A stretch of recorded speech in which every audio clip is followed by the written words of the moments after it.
Survey రాళ్లు పెట్టి ఆ సర్వే రాళ్ల పైన ఫోటో వేసుకుని పైశాచిక ఆనందాన్ని పొందారు.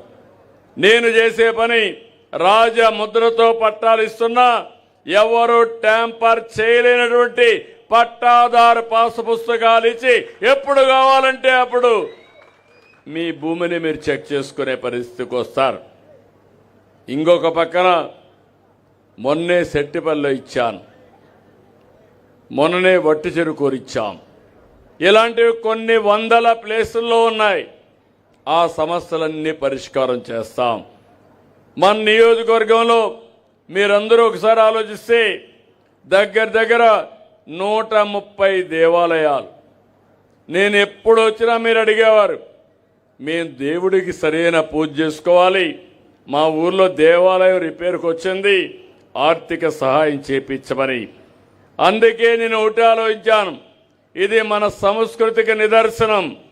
వారసత్వ సంపద 34 కోట్ల రూపాయలు టీటీడీ శాంక్షన్ చేసి ఇమ్మీడియట్ గా ఇవన్నీ పూర్తి చేసే బాధ్యత ఈ ప్రభుత్వానిది.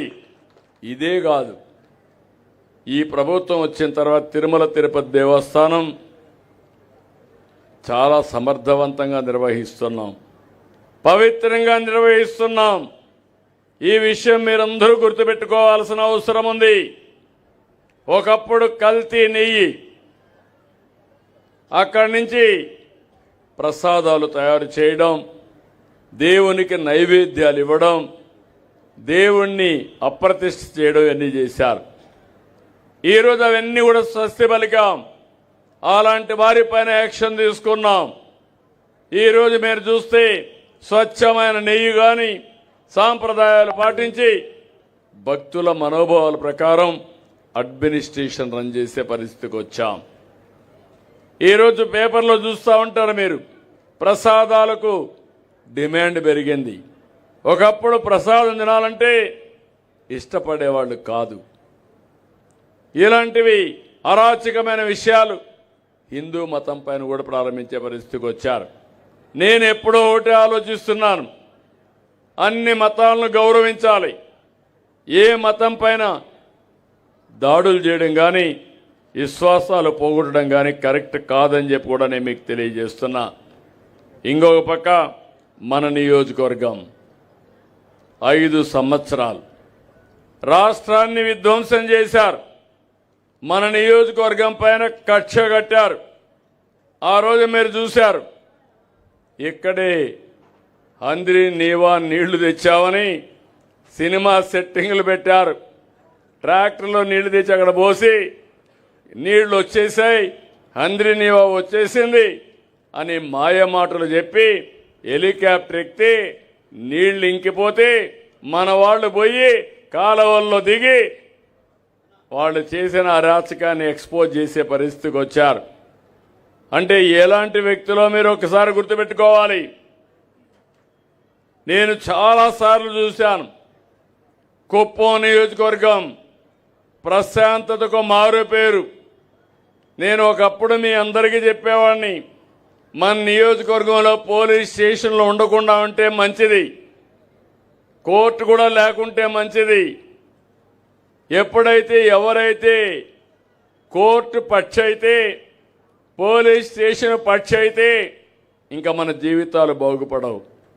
మిమ్మల్ని వాళ్ళు కూడా ఎక్స్ప్లాయిట్ చేసే పరిస్థితి వస్తుంది, అవమానాలు భరించాల్సి వస్తుంది.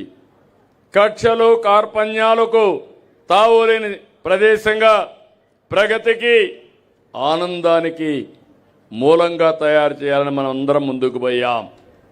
నేను ఒకటి ఆలోచిస్తున్నాను, అందరి జీవన ప్రమాణాలు పెరగాలి, ఆదాయం పెరగాలి, మెరుగైన వసతులు రావాలి. అందుకే మీరు చూస్తే ఆర్థిక అభివృద్ధి పైన శ్రద్ధ పెట్టాను. జిఎస్టిపి, దీనివల్ల మీ తలసరి ఆదాయం పెరుగుతుంది. మొన్నటి వరకు మన నియోజకవర్గం 1,59,000 రూపాయలు తలసరి ఆదాయం అయితే ఈరోజు 2,14,000 వచ్చింది, 35% పెరిగింది. ఇప్పుడు నేను తీసుకున్న కార్యక్రమాలన్నీ సుజావుగా జరిగితే ఆటోమేటిక్గా కుప్పానికి మంచి రోజులు వస్తాయి. ఇంకా ఏ సమస్య ఉండదని చెప్పి కూడా నేను మీకు తెలియజేస్తున్నా. ఈరోజు కుప్పం టౌన్లో 413 కోట్లతో మౌలిక సదుపాయాలకు నాంది పలికాం. ఇక్కడ 203 చెక్ డ్యాములు కట్టాం. మైన్ ఇరిగేషన్ స్కీమ్స్ అన్ని చేస్తున్నాం. 304 తాగునీటి పనులు పూర్తయినాయి. 12 ఎన్టీఆర్ సుజల నీటి పథకాలు పునరుద్ధరించాం. 104 ఓవర్ హెడ్ రిజర్వాయర్లు మరమ్మతు చేశాం. గోకులం కింద 741 చేశాం. ఇంకా ఎక్కువ చేస్తాం. ప్రభుత్వ పాఠశాలలో వస్తువులు పెంచాం. ఇంకో పక్క మీరు చూస్తే 102 కిలోమీటర్లు సీసీ రోడ్లు వేసాం. 100% ఎల్ఈడి బల్బులు పెట్టాం. 1,15,000 మందికి టాటా సంజీవిని ప్రాజెక్టులో ట్రీట్మెంట్ ఇప్పించాం. ఇంకో పక్క కేర్ అండ్ గ్రో కొత్త టెక్నాలజీ. చిన్న పిల్లలకు ఏదైనా డెఫిషియన్సీస్ ఉంటే ముందుగానే స్క్రీనింగ్ చేసి కరెక్షన్ చేసే పరిస్థితి కూడా ముందుకు పోయాం. ఇది కాకుండా P4 కింద పబ్లిక్ ప్రైవేట్ పీపుల్స్ పార్ట్నర్షిప్ కింద 9,000 మందిని ఎంపిక చేశాం. సిఎస్ఆర్ కింద ముందుకు పోతున్నాం. ఈరోజు అదాని వచ్చారు. 4-5 వేల ఇండ్లు వాళ్ళు తీసుకున్నారు. ఇంకో పక్క మెగా వచ్చారు. ఇంకో పక్క టీవీఎస్ వచ్చారు. అందరూ కలిసి 9,000 ఇండ్లు అడాప్ట్ చేసుకున్నారు. 761 మందికి ఇప్పటికే ఆర్థిక సహాయం చేశారు. 6 కోట్లు ఖర్చు పెట్టారు. ఇంకా కూడా నేను ఒకటి ఆలోచిస్తున్నాను. ఆర్థిక అసమానతలు తగ్గాలి. డబ్బులుండేవాళ్ళు డబ్బులు సంపాదించడం కాదు, డబ్బులు లేని వాళ్ళకి న్యాయం చేసే విధంగా అందరూ కూడా సహకరించాలి. అందుకే నేను పెట్టిన విధానం మీరు చూస్తే ఎంబీకే 10-20 అన్నాను. మార్గదర్శి బంగారు కుటుంబం, పేదవాళ్ళు బంగారు కుటుంబం, డబ్బులుండేవాళ్ళు మార్గదర్శి. మీరు వీళ్ళని అడాప్ట్ చేసుకోండి. అడాప్ట్ చేసుకుని ఏదో చారిటీ కాదు, అది మీ బాధ్యత.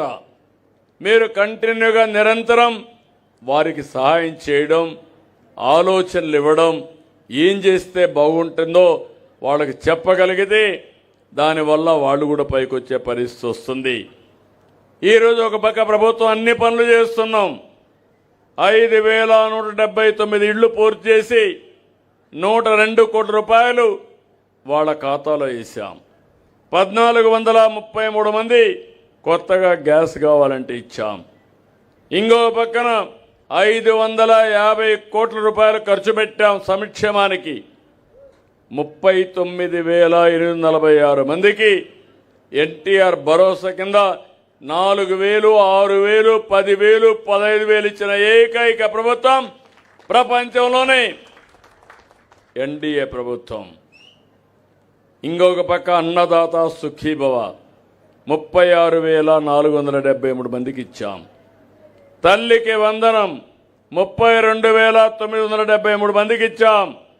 ఈ రోజే చెప్తున్నాను, ఈ నెలలోని ఎంతమంది పిల్లలుంటే అంతమంది పిల్లలకు తల్లుల పేరిట డబ్బులేసే బాధ్యత, తల్లికి వందనం తీసుకొచ్చే బాధ్యత చేస్తాం.